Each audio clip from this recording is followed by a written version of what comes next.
Bienvenue dans Puissante et Libre, le podcast des femmes qui osent changer de voie pro pour retrouver sens et sérénité. On est déjà sur l'épisode numéro 18. Je suis Maude et j'aide les femmes salariées épuisées à construire leur activité dans le digital de façon sécurisée, stable et rentable. Et chaque semaine, je donne la parole à des femmes inspirantes qui ont osé réinventer leur vie pro pour se réaligner avec ce qui compte vraiment pour elles. Ensemble, on parle de leurs doutes, de leurs déclics et de ce qu'elles ont découvert sur elles-mêmes en chemin. Parce que parfois, un témoignage, c'est tout ce dont on a besoin pour oser se lancer. Aujourd'hui, j'accueille Lucille à la maison. Bonjour Lucille. Bonjour. Je suis ravie de t'accueillir à la maison pour la première fois. De même, ravie d'être ici. Merci pour l'invitation. Avec plaisir. Lucille est une ancienne visuelle merchandiser chez Maison du Monde. Et aujourd'hui, elle est entrepreneure en tant qu'urgentiste du coaching. Elle accompagne les entrepreneurs qui n'ont plus de jus en les aidant à retrouver énergie, efficacité et plaisir dans leur activité. Elle va nous raconter son parcours, ses peurs et ce moment où elle a décidé d'écouter cette petite voix intérieure qui disait « il est temps de changer ». C'est une conversation pleine de sincérité, de courage et d'espoir. Je te laisse découvrir son histoire.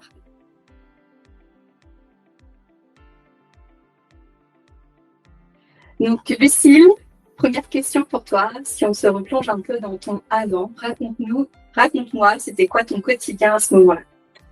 J'étais visual merchandiser chez Maison du Monde. Moi, j'aimais beaucoup ce que je faisais en soi.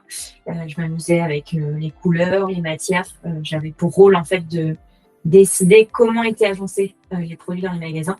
Et j'avais la chance d'avoir une super ambiance avec des très bonnes collègues. Donc, en soi, un environnement plutôt propice. Plutôt. Ok. Et du coup, qu'est-ce qui vibrait plus pour toi à ce poste-là? Alors, il y a plusieurs choses qui sont passées. Déjà, j'ai envie de dire l'orientation un petit peu de l'entreprise. On est passé beaucoup sur une entreprise qui était dans la vente à tout prix. D'accord. Sur un système de promotion à n'en plus finir. Ça, c'était une orientation qui ne me convenait pas forcément. Une entreprise en difficulté financière qui a créé du coup un climat global de l'entreprise assez négatif. Et puis, plus personnellement, en fait, j'avais demandé à évoluer à un moment sur un poste au-dessus qui m'a été refusé à ce moment-là. Donc, une reconnaissance assez moindre, en tout cas pour ce que j'ai ressenti de mon travail. Et du coup, une perte de goût. Et je dirais que j'avais un peu fait le tour. Je savais depuis toujours que je ne ferais pas visual merchandiser toute ma vie, que c'était un métier qui m'éclatait, mais que j'étais pas autant passionnée de déco que mes collègues. Et je savais qu'au bout d'un moment, je ferais autre chose. Et là, j'étais arrivée au tournant de ce poste-là. J'avais envie de voir des choses plus humaines avec plus de sens pour moi. Ouais, tu penses que tu avais fait le tour à ce moment-là du poste? Ouais, et le fait que j'ai la non-reconnaissance, peut-être que si on m'avait fait évoluer, ça m'aurait relancé peut-être 1 ou 2 années, mais globalement, j'aurais fini par changer dans tous les cas. Ouais, c'est sûr. Donc là, je voulais te demander justement s'il y avait un jour un détail, un moment où tu t'es dit vraiment tu peux plus continuer comme ça. Est-ce que c'est ce moment-là ou est-ce qu'il y a peut-être eu un autre élément qui a fait que tu t'es dit stop? Alors c'est marrant en fait, ça faisait parce que j'ai fini par évoluer sur la fin en avril, c'était. Je suis passée cadre, j'ai eu ce que j'attendais en fait depuis le début. Et du coup, malgré ça, en fait, j'avais déjà perdu la flamme pour moi. Et j'avais du mal à savoir à quel moment j'allais me décider je pars de l'entreprise. Et j'avais échangé avec une collègue qui venait de poser sa rupture conventionnelle. Et je lui dis, mais qu'est-ce qui fait que un jour tu t'es décidé à partir? Elle me dit, tu vas voir, un matin tu vas te réveiller, ce sera juste plus possible. Et c'est exactement ce qui s'est passé pour moi. Et un matin où je me suis levée, j'ai dit, non mais là, juste ça va s'arrêter. Ça va s'arrêter très rapidement. Ouais, ok, je comprends ce moment. Voilà. Donc là, ok, tu décides, c'est stop. Tu te lèves ce matin-là, tu dis que c'est fini. Concrètement, comment ça se passe? Tu démissionnes, tu fais une demande de rupture conventionnelle. Comment ça se passe concrètement? Alors ça se passe, donc c'est en juillet, début juillet, que je me lève un matin en disant c'est fini. C'est la période des entretiens de mi-année dans l'établissement. Donc j'indique à pareil, il y a un concours de circonstances. J'ai évolué, donc ma manager devient ma collègue. mon ancienne N+2 devient ma N+1, mais elle part entre-temps. Donc, c'est mon ancienne N+3 qui devient ma N+1. Donc, voilà. C'est pas compliqué déjà. Et donc, pendant cet entretien, j'annonce qu'effectivement, je ne souhaite pas rester dans l'entreprise, que j'ai déjà un projet entrepreneurial derrière. C'est déjà assez avancé dans ma tête. Et sur l'entretien, très compréhensive. On va regarder ce qui est possible avec les RH pour une rupture conventionnelle, etc. Se passe l'été, bien évidemment, tous les RH sont en vacances, bref, ça prend du temps. On connaît. Et je reviens en septembre et on m'annonce de but en blanc qu'on n'accepte pas ma rupture conventionnelle puisque une rupture co, c'est censé être arrangé les deux parties et que eux, ça les arrange pas de me laisser partir. Donc là, c'est un peu la douche froide parce que moi, dans ma tête, je suis déjà partie en fait et j'ai du mal à comprendre qu'on veuille me garder dans une entreprise où moi, j'ai pas envie de rester. Donc ça, c'est mi-septembre que ça se passe. Donc je réfléchis un peu à mes options. Je suis un peu, en fait, je suis coincée parce que du coup, la démission pour reconversion, je n'y ai pas accès parce que je rentre pas dans les critères. L'abandon de poste, assez spécifique. Plus maintenant aujourd'hui. Donc l'abandon de poste et la possibilité de toucher le chômage derrière, ça n'existe plus. Donc en fait, je me dis mais je fais comment quoi. Donc, je me laisse quelques mois quand même pour réfléchir. Enfin, quelques semaines, je pense que c'est assez rapide. Et je décide de démissionner, malgré tout. Donc, je pars de l'entreprise au 31 décembre. Et en fait, je décide de reprendre un travail en intérim pour relancer mes droits au chômage pour sécuriser financièrement quand même mon lancement de projet. Forcément, j'y ai perdu financièrement. J'ai eu un peu de mal à trouver en intérim parce qu'on s'est demandé qu'est-ce qu'une nana avec Bac+5 voulait faire de poste. Moi, j'étais prête à ramasser des laitues s'il fallait. Enfin, il y avait aucun souci. J'étais prête à faire n'importe quoi, mais on voulait pas forcément de moi. Mais du coup, c'était ma seule option pour partir. C'était la démission. Ah oui, clairement, là, tu cherches un boulot alimentaire. Voilà, pour juste relancer tes droits. Voilà. Je pense qu'il y en a beaucoup qui sont obligés, malheureusement, de procéder ainsi quand on a des refus comme ça de rupture conventionnelle, surtout incompréhensible, au final, on s'entend bien. A priori, en plus, avec la hiérarchie, etc. Donc, je comprends que tu étais dans ces sentiments, en fait, d'être coincé, de déception, peut-être de frustration aussi à ce moment-là. Et je pense qu'en fait, j'ai été pas assez stratégique dans ma demande. J'ai été trop honnête sur le fait que j'avais un projet derrière, que j'avais déjà enclenché une formation. Ils savaient que j'allais partir et du coup, c'était plus intéressant pour eux que je démissionne. J'ai bien évidemment plein de collègues qui sont partis en rupture conventionnelle et ça a été un petit peu dur à digérer pour moi. Ok. Donc là, du coup, tu démissionnes, donc tu arrives à annoncer tes droits au chômage. Donc j'arrive à retrouver un boulot pendant 3 mois, très sympa. Ils savent dès le début que j'ai un projet entrepreneurial. Donc je vais rester le temps que j'ai besoin de rester. Ils sont hyper compréhensifs. Donc ça, c'est top. Et du coup, je me lance en mai. 15 mai, j'ouvre mon entreprise. Alors, je suis nulle dans les années, ça doit être 2024. 2024, ça marche. Et du coup, là, dans cette période de transition, au moment où tu décides de démissionner et avant le lancement de ton entreprise, est-ce que tu avais des doutes, des peurs à ce moment-là? Comment ça s'est passé pour toi? Ou pour toi, ta direction était plutôt assez claire dans l'entrepreneuriat, sur quoi tu voulais te lancer? Alors, sur quoi je voulais me lancer, c'était assez clair. Après, bien évidemment, j'avais des peurs, je pense, comme tout le monde qui se lance. Déjà, le deuil de se dire que j'allais quitter mes collègues, ça, c'était pour moi la partie la plus dure parce que c'est ce qui me tenait, en fait, dans l'entreprise jusqu'au bout. J'avais une très, très bonne équipe. Donc ça, c'était assez difficile. Et après, la peur du financier malgré tout, parce qu'on ne sait pas combien on va toucher, on ne sait pas comment on va débuter l'activité. C'est ça. Et par où commencer aussi derrière. L'entrepreneuriat, c'est très vaste. Donc toutes ces peurs-là. Par contre, je pense que je savais, j'avais assez en tête ce que je voulais faire à ce moment-là, même si ça n'a fait qu'évoluer, mais oui, ça c'est normal, je pense. Dans l'entrepreneuriat, ça évolue assez régulièrement. Même moi, entre le premier podcast et aujourd'hui, ça a évolué, ma cible a évolué. On creuse en fait au fur et à mesure des mois et puis on trouve finalement ce qui nous plaît vraiment et là on se sent plus à l'aise. Et puis on peut en changer aussi après, c'est pas grave. Exactement. Je crois que l'entrepreneuriat, ce n'est que réécrire en permanence ce que tu veux faire. Donc c'est ça. Et du coup, dans ce moment-là de transition, est-ce que tu te sentais comprise par ton entourage? Comment ça se passait à ce niveau-là? Alors, j'ai eu la chance d'avoir un entourage qui me soutient énormément. J'ai clairement des parents derrière moi qui sont très, très dans le soutien. En fait, j'ai beaucoup changé. J'ai énormément changé dans mon parcours. J'ai changé 4 ou 5 fois de projet pro. J'ai changé 11 fois de ville en 7 ans. Voilà. J'ai beaucoup bougé. Et ça fait partie de ma dynamique. On a pu me renvoyer une forme d'instabilité. Lucie, elle est jamais satisfaite. Elle croit à la vie parfaite, au prince charmant et au job de rêve. Et en fait, je pense que mon entourage a su comprendre que qu'importe les choix que j'allais faire, j'étais capable de rebondir et j'ai toujours su rebondir. Donc non, j'ai eu beaucoup de soutien à ce moment-là de ma famille, de mes amis. Et ça, c'est pour moi hyper important. Je pense que vraiment, j'admire ceux qui se lancent sans être soutenus autour d'eux. Parce que, en fait, t'as beaucoup de peur, t'as beaucoup de doutes. Et quand t'as des gens qui sont là en mode, je crois en toi, vas-y, fonce. Moi, ça m'a beaucoup aidé. Je pense que j'en serais pas là si mon entourage m'avait pas autant soutenu, clairement. C'est vrai, c'est hyper important. Et en effet, on n'a pas toujours le soutien de la famille, du conjoint, etc. Parce que, quand on n'est pas dans l'entrepreneuriat, quand on a été dans le salarié aussi toute sa vie, comme beaucoup de parents, finalement, nos parents ont été quasiment dans les mêmes entreprises toute leur vie, c'est compliqué de se dire que son enfant n'a pas la sécurité, entre guillemets, parce que bien sûr c'est relatif, la sécurité du fameux CDI. Donc c'est chouette que tu aies pu t'entourer comme ça et je pense que tu continues d'être entourée. C'est bien.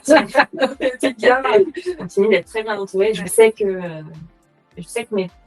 pour ma part, plus mon père, ma mère lui a dit, mais tu vas garder tes peurs pour toi. Il avait des peurs pour moi, effectivement. Elle lui a dit, mais tu vas pas les partager, en fait. C'est toute la difficulté de l'entourage, c'est qu'ils ont tendance à projeter leurs propres peurs sur toi, et toi, t'en as déjà suffisamment, donc t'as pas besoin d'aider leurs. C'est ça, de recadrer.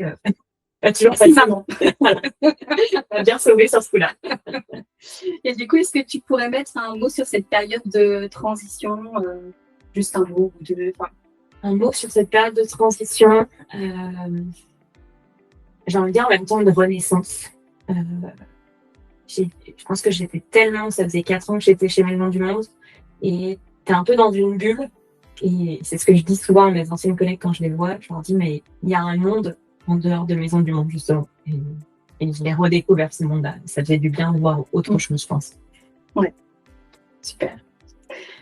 Et du coup, il y a souvent un moment clé, un déclic dans l'entrepreneuriat quand on veut se lancer. Pourquoi tu as choisi spécifiquement, donc comme je l'ai décrit au début, Urgentis du coaching? Alors, Urgentis du coaching, c'est venu au fur et à mesure de mon activité. C'est marrant parce qu'à la base, je n'avais pas l'impression de me destiner à l'entrepreneuriat. Dans mes nombreux projets professionnels, j'ai fait du coaching sportif que je n'ai pas poursuivi justement pour cause de la seule possibilité d'évolution, c'était de créer sa structure. Et à l'époque, je ne me voyais pas du tout entrepreneur. Et du coup, quand je me suis lancée, j'avais l'impression que le métier que je voulais faire n'existait pas en tant que salarié. Je pense qu'en vrai, il existe en tant que salarié. J'ai pas dû vouloir le chercher. Donc c'est dur de savoir qu'est-ce qui fait que j'ai voulu me lancer dans l'entrepreneuriat. Je pense que c'était un peu instinctif au fond de moi. Il y avait une volonté d'explorer quelque chose et de créer mon propre parcours qui devait être là. Et après, j'ai quand même découvert, j'ai fait un atelier pour découvrir mon excellence d'action, dans quoi j'excelle naturellement. Et le fait d'être entrepreneuse, quelque part, est sorti un peu sur mon profil aussi. Donc, je pense que c'est venu rassurer cette part-là de moi. Okay. Et du coup, pourquoi spécifiquement là, ce que tu as choisi là aujourd'hui pour accompagner les entrepreneurs? Pourquoi Urgentis du coaching? Et en fait, donc ça rejoint justement mon excellence d'action. Mon excellence d'action, c'est justement face à des situations de blocage et d'urgence, je trouve la meilleure combinaison, le meilleur procédé d'action pour remettre en mouvement. Et du coup, ça a du sens par rapport aux entrepreneurs parce que les entrepreneurs, ils sont forcément bloqués, ils sont beaucoup seuls malgré tout, malgré les réseaux, malgré tout ce qui peut exister. L'entrepreneur est quand même très seul et il a besoin de cette soupape de respiration, de dézoomer de sa situation. Et donc, moi, c'est ça que je fais. Je leur permets de démêler qu'est-ce qui coince. Je vois très rapidement tout ce qui peut bloquer. Vraiment dans cette idée d'urgence. C'est-à-dire que là, c'est la merde, ça va plus. Tu m'appelles, je suis là, entre guillemets. Et en une séance d'1 heure et demie, on a déjà une belle vision de qu'est-ce qui bloquait, qu'est-ce qu'on peut mettre en place différemment. Moi, je suis vraiment très ancrée dans le concret, dans le plan d'action. Donc, c'est pas juste de se dire, OK, j'ai compris ce qui bloque, c'est demain, qu'est-ce que j'en fais, qu'est-ce que je mets en place. Et ça, du coup, c'est en ça que je les aide à redriver un peu leur activité pour, forcément, moi, cette idée, c'est d'être au cœur du plaisir, d'être là où tu es le plus performant. Et plus tu es dans le plaisir, plus tu performes, et du coup, plus tu as d'énergie, plus tu es efficace, etc. etc. Ouais, c'est certain. Du coup, c'est vrai que du coup, tu as une vue extérieure, tu vois de haut en fait tout ce qui est pu se passer. Puis c'est vrai qu'au-delà de mettre des mots, comme tu le dis, c'est de proposer des solutions en fait. Exactement. Pour pouvoir avancer quoi. Et puis avoir ce nœud, tout démêler là, et puis pouvoir avancer. Faire le premier pas, moi, c'est vraiment le truc que je fais, c'est quoi le plus petit pas que tu peux mettre en place pour aller dans cette direction. Ça, les petits pas, ça change tout. Petits pas, petits objectifs. Et puis au final, on arrive à des grands objectifs et des grands pas parce qu'on a avancé au fur et à mesure. En fait, les gens, moi, j'ai 2 catégories de gens qui sont bloqués, entre guillemets. Soit ils ont vidé le haut de la montagne et ça les terrifie tellement de voir le sommet directement. Soit ils sont dans le brouillard et voilà, ça n'arrive plus à justement démêler tout ça, quoi. Mais dans les 2 cas, le petit pas fonctionne pour les bébés. Ok, super. Merci du coup pour l'explication. Et dans ce mois de mai, c'est ça que tu avais ouvert ça fera 2 ans au mois de mai cette année. Et du coup, qu'est-ce que tu as ressenti juste après justement cette ouverture d'entreprise? Comment tu t'es sentie? Assez fière en vrai, je pense. Ça avait de la gueule d'avoir posé, d'avoir mon numéro de tirette, de me lancer dans l'aventure. J'ai eu la chance d'avoir des clients assez rapidement. Mon entourage a été assez réactif pour avoir des premiers clients. Donc ça, c'était aussi très chouette de pouvoir expérimenter très tôt, d'avoir des retours. Pour moi, je trouve que on façonne son entreprise clairement grâce à l'expérience. Peut-être désolée pour mes premiers clients, j'étais peut-être pas encore au sommet, mais non, ça m'a énormément aidé. C'est formateur aussi, de toute façon, il y a un peu comme ça où il faut savoir réellement les problématiques aussi qui peuvent évoluer au fur et à mesure des années, les attentes des entrepreneurs aussi qui peuvent être différentes. Donc, il faut savoir se réajuster finalement régulièrement avec le marché. Donc, c'est important. De toute façon, tu as évolué et comme on disait tout à l'heure, tu continueras d'évoluer dans ce que tu vas proposer, etc. Donc, s'ajuster en permanence. S'ajuster en permanence, c'est ça. Et du coup, concrètement, comment ça se passe si demain, un entrepreneur, par exemple moi, j'ai besoin de toi, comment ça se passe pour te contacter? Est-ce que tu as un local? Est-ce que c'est en visio? Comment ça se passe? Alors, pour me contacter sur mes réseaux, je pourrais partager avec plaisir. J'ai 2 formats. Je me déplace beaucoup au domicile de mes clients. J'ai choisi volontairement pour l'instant de ne pas avoir de local. Ça me permet d'être très agile et adaptable sur l'emploi du temps des personnes. Notamment, j'accompagne un dirigeant qui foule toute la journée, etc. Je me prends de chez lui, il est 19h, il n'a pas se déplacer à mon local, etc. Il ne perd pas de temps là-dessus. C'est moi qui absorbe ce temps-là pour l'instant. En tout cas, c'est ce choix-là. Bien évidemment, si c'est pas du côté de Nantes, ça se fait en visio. Ça marche aussi. Et en gros, mon premier accompagnement, c'est une séance que j'appelle une séance émergence. Ça dure 1 heure et demie et l'idée, c'est justement de déblayer, d'aller creuser un peu tout ce qui coince pour faire un état des lieux un peu de son activité. C'est vraiment un audit, une forme de diagnostic de OK, là, j'ai besoin d'y voir plus clair. Et déjà en 1 heure et demie, j'ai des résultats qui sont assez intéressants. Et je vais faire partir avec un plan d'action sur quoi mettre en place dans les prochaines semaines. Ok, donc intéressant. Mais du coup, si vous avez besoin de Lucie, je mettrai son lien dans la description de la vidéo. Quand tu regardes justement tout le chemin que tu as parcouru aujourd'hui, donc entre ta démission, ton lancement, puis là, du coup, tu es presque 2 ans d'entrepreneuriat.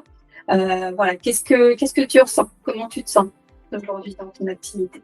Je dirais que la Lucille d'il y a 2 ans et la Lucille d'aujourd'hui, elle n'a juste rien à voir. Je trouve que l'entrepreneuriat, ça fait énormément grandir et évoluer. Je pense qu'en termes de posture, en termes de confiance en soi, voilà, j'ai fait récemment des conférences, des interventions en école. Je pense pas que j'aurais eu ces épaules-là au début pour faire ça. Ouais, je pense beaucoup de fierté. Et quoi qu'il arrive, j'ai envie de dire, je serai contente de ce chemin parce que ça m'a permis de grandir professionnellement et humainement à vitesse grand V par rapport à du salarié.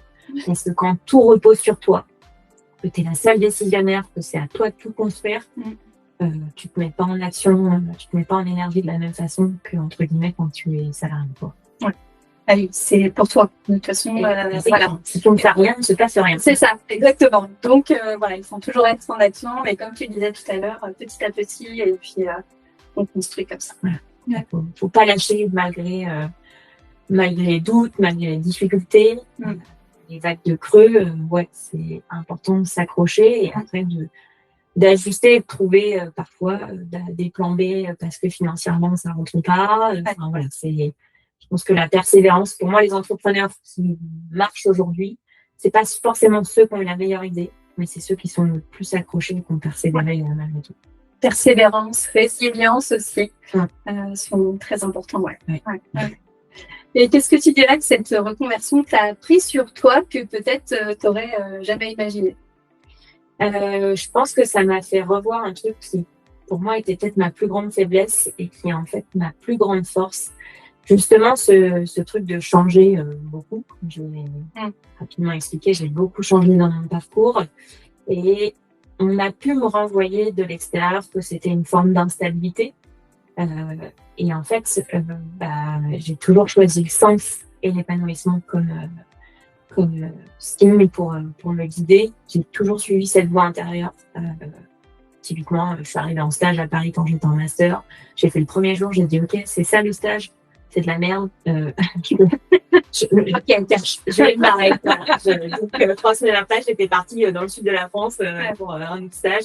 Je pense que ça déboussole certaines personnes, cette capacité à changer. Mais en fait, c'est tout à fait ma force et c'est ce qui fait que j'accompagne les gens justement à s'autoriser à changer. C'est-à-dire que c'est OK de ne plus avoir envie de faire ça ou d'avoir envie de le faire autrement. Et je pense que j'ai cette force de qu'est-ce que je mets en place du coup pour changer. Ça reste pas juste à l'état de j'aurais bien aimé faire ça. Et du coup, c'est ce qui me permet moi d'avoir aucun regret. C'est-à-dire que je suis ce truc de sens, de plaisir. Et demain, si tout s'arrête, j'aurais pas regretté d'avoir à chaque fois suivi cette voie intérieure. Ouais. T'adapter du coup vite à ton environnement. De ce que tu me décris aussi, ça a l'air d'être ta force par rapport à tout ce que tu m'as dit précédemment. Ouais. Quand je vois que ça fonctionne pas, je me dis ok là, il va falloir que je bouge, il va falloir que je fasse autrement. Je dis pas que ça me vient pas forcément. Je traverse des moments qui sont difficiles aussi. Il y a des moments où j'ai envie de tout jeter par la fenêtre comme tout entrepreneur. Par contre, je reste rarement les 2 pieds dans le même sabot en coulant. Quoi. C'est plutôt je touche le fond de la piscine pour revenir à chaque fois et repartir faire autre chose. Quoi. Ok, j'ai bien l'image en tête là. C'est exactement ça que je vis. C'est une grande piscine qui remonte et je sors vers la surface pour un nouveau plongeon. C'est exactement ça. Ok, super. Du coup, on va s'adresser un peu plus aux femmes qui nous regardent, qui nous écoutent. Donc, quand tu regardes tout ce chemin avec du recul, est-ce que tu penses qu'il t'a manqué quelque chose à l'époque? Donc, je donne toujours des exemples, parce que c'est pas toujours évident, surtout dans la période de transition où tu savais pas trop, où tu avais eu toutes les peurs. Est-ce que tu penses qu'il t'a manqué du temps, du soutien, un cadre clair pour savoir comment commencer? Je pense que je dirais le cadre clair. En fait, dans l'entrepreneuriat, c'est tellement vaste, il faut commencer à réfléchir à un nom d'entreprise. Alors moi, je suis partie plutôt par ce biais-là parce que c'était mon univers, mais à des couleurs, à une typo. Mais il y a aussi toute la partie légale. Qu'est-ce que je prends comme statut, qui est des grands questionnements quand t'es pas du tout habitué à ça. Comment ça va se passer? Moi, c'était très flou pour moi, la partie mutuelle, prévention, prévoyance, pardon. tout ça, c'était très flou. Et puis, qu'est-ce que je mets en place? Qu'est-ce que je développe? Comment je crée des offres? Voilà, c'est... Alors, il y a des choses qui existent. Peut-être que je ne me suis pas tournée. Je sais que la CCI propose des choses. Il y a aussi des accompagnements privés qui existent. C'est vrai qu'au début, tu n'es pas toujours prêt à investir financièrement. En tout cas, tu es peut-être plus réfractaire. Et pour autant, je pense que des fois, ça peut être la bonne solution pour être un peu guidée. Moi, j'ai eu la chance d'être accompagnée quand même par une association qui s'appelle Acte 44. Ok. Qui est une association d'anciens dirigeants qui accompagne les porteurs de projets sur le début de leur activité, à un coût du coup aussi moindre financièrement. C'est intéressant. Ouais, moi j'avais un rendez-vous tous les mois avec mon petit Philippe que je salue.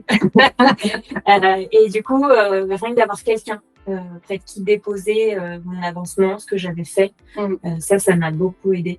Et je pense que globalement, ne pas rester seul, ce serait le conseil que je donnerais.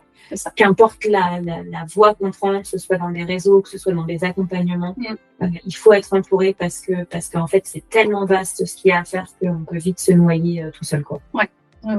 Donc, oui, on le dit souvent dans le podcast, voilà, il faut savoir se faire accompagner. Il y a plein de réseaux, comme je le dis aussi souvent, il y a des réseaux qui sont payants, mais il y a plein de réseaux gratuits. Autour de chez nous, d'entrepreneurs, on peut se rencontrer sur des petits déj, sur des after-work ou autres événements, conférences ou autres, qui sont vraiment hyper intéressants et ça permet justement des fois d'y voir plus clair sur certains points. Et puis on peut poser nos questions clairement parce que ce sont des personnes qui savent clairement par là où on est passé. Donc c'est à eux qu'il faut poser les questions. Ouais, il ne faut pas hésiter à se rapprocher de ces personnes-là. Ouais, ils ont l'expérience et je pense qu'ils ont à cœur de donner aussi ce par quoi ils sont passés, quoi.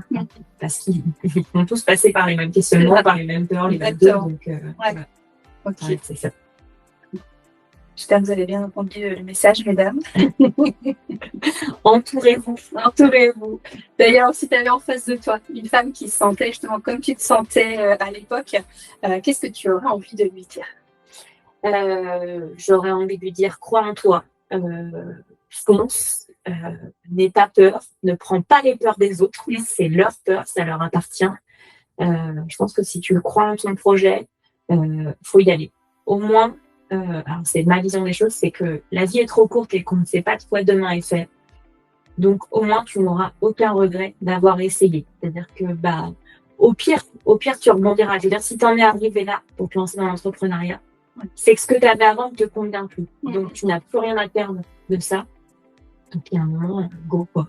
Lance-toi, vas-y. Bataille, ça va être dur, clairement. Si tu voulais choisir la facilité, il fallait rester dans le salariat. Mais en fait, il y a aussi un champ des possibles qui est hyper vaste et tu peux construire ce que tu veux. Il n'y a personne pour te dire non, on n'a pas le budget ou on va pas faire ça. Donc ouais, crois en toi. Je pense que c'est le meilleur conseil que je peux donner. Ok, donc croyez en vous. Et puis voilà, n'hésitez pas, il y a nos liens juste en bas dans la description de nos réseaux. Si vous avez des questions, voilà. On est là, vous pouvez nous poser toutes les questions que vous voulez, ça sera avec plaisir. Je pense que Lucie, tu es d'accord avec moi qu'on leur répondra. Avec grand plaisir. Donc la fameuse dernière question du podcast, donc le podcast Puissante et libre. Pour toi, c'est quoi ta définition d'être puissante et libre? Et pour moi, c'est justement de s'autoriser à être épanoui et à aller vers ce qui te fait vraiment vibrer. Je pense qu'il n'y a pas plus puissante et libre qu'une femme qui rayonne et qui fait ce qu'elle a vraiment envie de faire. Donc, j'encourage encore une fois à aller dans cette direction de suivre ce truc qui t'appelle là au fond de ton ventre et quand tu vois que tu fais ça, ça te fait vraiment kiffer, ça te met vraiment en énergie. Là, je pense qu'il n'y a pas plus forte que ces femmes-là. Ouais. Super. Merci pour cette définition. Avec plaisir. Est-ce que tu aimerais rajouter quelque chose en particulier sur cette fin d'interview? Pour toi, est-ce que tu as dit quelque chose que tu voulais Alors, j'aimerais rajouter un petit truc que je n'ai pas mentionné dans ma façon d'accompagner aussi.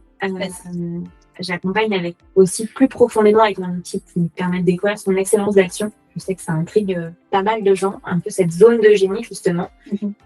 Et c'est un endroit où c'est tellement facile pour nous de fonctionner comme ça qu'on n'en a pas conscience et qu'on n'arrive pas à le valoriser. Et moi, du coup, grâce à cet accompagnement, je permets aux entrepreneurs de mieux se connaître pour mieux ajuster leur activité à qui ils sont vraiment. Et en fait, pour moi, pour être pertinent dans l'entrepreneuriat, il faut être assez précis. Alors, ça se fait aussi au travers de l'expérience. Hein. C'est parce que tu sais que tu as fait ça, que tu as pris du plaisir ou que tu n'as pas aimé ou en fait, il faudrait changer ça. Mais pour moi, il faut être assez juste et cet outil nous permet d'aller encore plus loin dans cet accompagnement de comment j'y vois plus clair, comment j'ajuste mon activité au travers de cette zone de génie. En fait, il faut que je fais souvent le signe de l'intérieur. Il faut que ça parte de soi pour aller vers l'extérieur et pas de l'extérieur vers l'intérieur. Ok. Voilà. Écoute, merci pour cette précision. Donc, voilà, je leur dis, si vous avez la moindre question, vous pouvez contacter Lucie si vous avez peut-être besoin d'elle. Avec grand plaisir. En tout cas, merci beaucoup, encore une fois, d'être venue. Je pense que beaucoup de femmes vont se retrouver dans cette interview. C'est toujours des partages, je trouve, vraiment sincères. Voilà, on est soi, en fait, c'est authentique. Et je pense que voilà, on est authentique l'une comme l'autre. Et voilà, merci d'avoir accepté de faire le déplacement aussi. Merci à toi pour l'invitation. C'est un très bel exercice. J'espère que ça pourra en inspirer d'autres. Je pense que moi, j'ai écouté beaucoup de podcasts avant de me lancer aussi, pour me rassurer, de me dire, ah ouais, en fait, il y a d'autres femmes qui l'ont fait, donc pourquoi pas moi. Donc j'espère avoir ce rôle-là pour d'autres aussi. Super. D'ailleurs, si toi aussi, tu as osé changer de voie et que tu veux venir raconter ton parcours, tu peux me contacter directement sur Instagram. Donc, il y a le lien dans la description juste en dessous. Et si au contraire, tu sens que ta vie pro te correspond plus, que tu doutes, tu sais pas par où commencer et que tu veux te lancer justement dans une activité digitale, tu peux me contacter aussi directement. En tout cas, merci beaucoup de nous avoir écoutés et regardés. Et surtout, souviens-toi, il n'est jamais trop tard pour être toi, mais cette fois-ci, selon tes règles. À bientôt, Lucie. À bientôt. Merci beaucoup.